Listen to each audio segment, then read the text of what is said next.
For 2 years, I worked as a Spanish language resource, particularly in HR operations, where I've had to conduct interviews for potential candidates to gauge whether they have the required Spanish skills or not. In this video, I'm talking about my own personal experience from having given a lot of these interviews after I finished my B2 and C1, as well as from the perspective of an HR and having conducted a few of these interviews myself. So let's get started.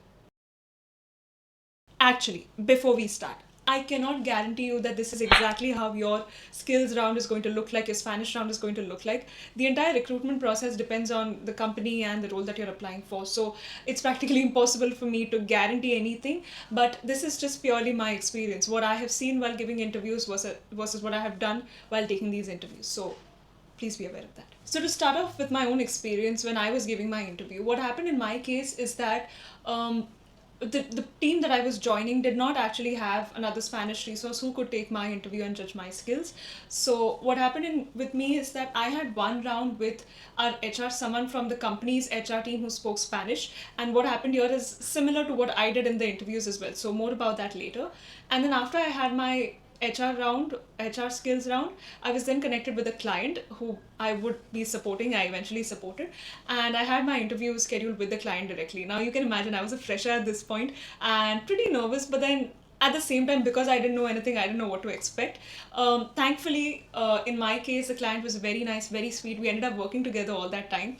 And the interview went in a way that because we were not exactly calling support, we had to do a lot of emails and basically writing skills. So then I was given a written assignment to do some writing skills, to check my writing skills, as well as a live chat with the client who then tested my skills in real time. So that was my experience of having given the interview. Fortunately for me, it was very chill, nothing to be very scared of, and I did end up getting hired. So I became the first resource who then had to conduct the interviews for the other people joining our team.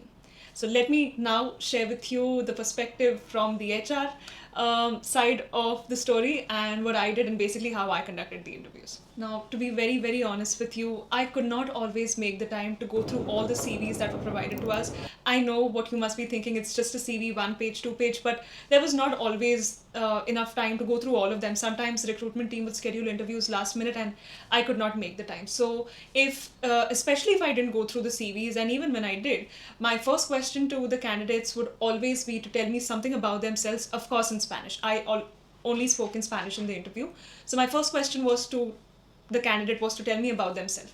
And I'm telling you, this always happened that the candidate was ready and loaded for this question because they have prepared this and they've memorized a monologue about themselves, and here they get very personal. They talk about their family and what they've done. Now again, I'm not telling you what to say and what not to say, I'm just saying what I saw. But the point is, in a skills interview, an HR or whoever is taking your interview does not want a rehearsed answer. And when I mean rehearsed, it was to the point where it's as if they're reciting something, like responding to an answer in a question, without any pauses. And there was not much for me to do over here, but still it was the first question. So at this point, I'm giving them all the benefit of the doubt, and I'm trying to make them feel comfortable and not too nervous, because at this stage everybody is nervous. But I'm just saying, my advice to you would be, even if you're kind of memorizing this answer, try not to, but even if you are, then learn how to present this as well. Don't let it come out looking like a monologue that you've prepared for an exam. So after a few basic follow-up questions on what they've said, whatever they've told me about themselves, I would then have a little chit-chat about that. Again, this is just to make them feel comfortable, just to take out any nervousness that they might have and basically break the ice. From here, my second most important question would be kind of transitioning into the skills. And I asked them something related to the language itself. So I would normally ask, why did they choose to study Spanish? Again, in Spanish. I asked them this in Spanish. In the second question, to respond to the second question, people are kind of prepared. I mean, I'm not saying that they're always ready with an answer, but everybody has a kind of a reason as to why they chose to learn that language. Sometimes we would have people who've learned more languages, not just Spanish. So then I would even ask, why choose to work with Spanish and not the other language? So something that they know and they have a reason for, and to kind of being able to express that in Spanish is what I was looking for. So it's kind of expected, right? If you're a skilled person, someone can ask you why you chose that skill. So be prepared for a question like that. Most of the times you can be asked as to why you chose to study Spanish, or how was the experience in learning Spanish, and something related on those lines. So after we've had a little bit of conversation with the second question and a little bit of follow-up question and answer, I would then go to my third and most important question, which was to talk about their favorite movie in Spanish. Now, this idea is not mine, but this is the exact same thing that my HR had asked me when I was interviewing. So they asked me if I have a favorite movie, and I said, of course. And they asked me to explain the plot of that movie in Spanish. Now, for all the Bollywood fans out there, I said that my favorite movie was Hera Fairy, and then they asked me to explain the plot of that movie in Spanish, which I did, and I was so excited to talk about that movie as well. But I found this a very interesting and a very important question because back in my time when I interviewed, they judged my writing skills, real time I had to type.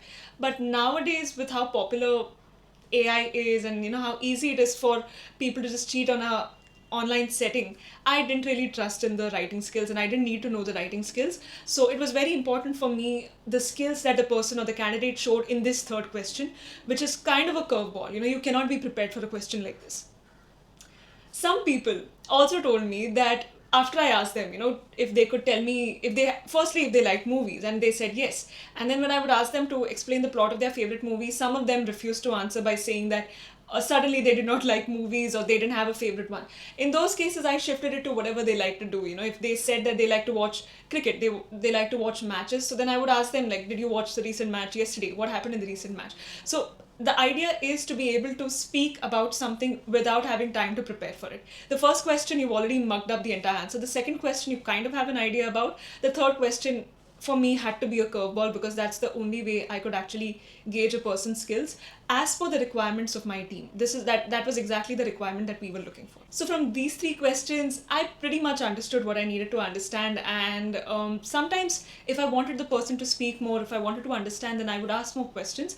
I've even seen people come from different backgrounds, like different experiences. So it was very interesting, and I've had some very interesting conversations with people while having the interview itself. So it's been nice, but what I'm trying to say is that those three questions and the way I structured them was pretty sufficient for me to understand what I needed to understand and if the candidate was yes or no. So in conclusion, what do we know? What have we learned? Number one, preparation never hurts. Personally, I would feel very impressed when people would use words related to the company or related to the role that they are applying for.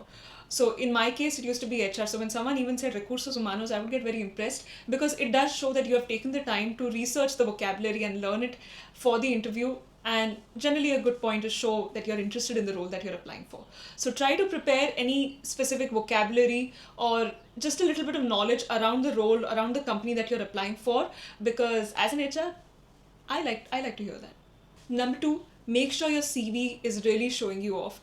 I know I said that I didn't always read the CVs and the resumes, but that was before the interview. In case after the interview, I have seen that we have a promising candidate, and there have been situations where we've had two promising candidates, and then we've had to review who was the better match. So in these cases, it is very important that your CV clearly mentions and shows off your Spanish related information, any experience you've had, any accolades you've had, any certifications you've had. Please make sure that the recruiter, the HR, whoever is seeing your CV knows what exactly your skills are, and please make sure to mention this well in a well-read format. And number three, it's okay to make mistakes. Now, I know from having learned the language myself how difficult it is to reach proficiency and to be in a job interview setting. It gets quite daunting and it can make anyone nervous. So try not to be, and if you do realize that you made some mistakes, that's fine. But if you think that if you don't get selected, it's because of that mistake, possibly, or it also can be any other reason. So please do not think that because you made a mistake is why you didn't get selected. It may happen, but then I want to tell you that selection depends on a lot of reasons. It's not just your Spanish skills. There are many other things at play. So don't immediately jump to your Spanish skills. In fact, I would suggest give the interview, keep it natural, but whatever the outcome of the interview, keep on practicing in case you have to give more. And I'm sure there are better things ahead for you. So don't get too stuck on one bad interview. There are many more, and practice makes perfect. Thank you so much for watching this video. If you have more questions or if you would like to suggest some topics for videos, please leave them down in the comments, and I will see you in the next one.